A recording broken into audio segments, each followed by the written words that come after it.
నా వద్దకు రండి, నేను విశ్రాంతిని కలుగజేస్తానని దేవుడు అంటున్నాడు. నీ జీవితంలో శాంతి లేదా?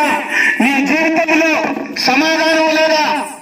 ప్రియమైన దేవుని బిడ్డలారా, ఈ వాయిలాల గ్రామవాసులారా, ప్రతి ఒక్కరు వినండి.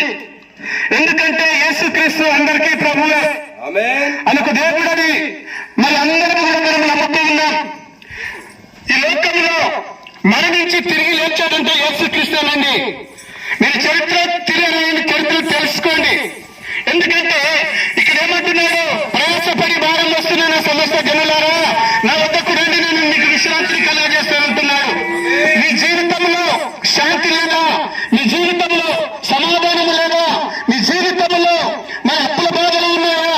సమస్యలతో మీరు కూడి ఉన్నారా? ప్రియమైన సహోదరి సహోదరులారా, ఇక్కడ చర్చలు ఉన్నది.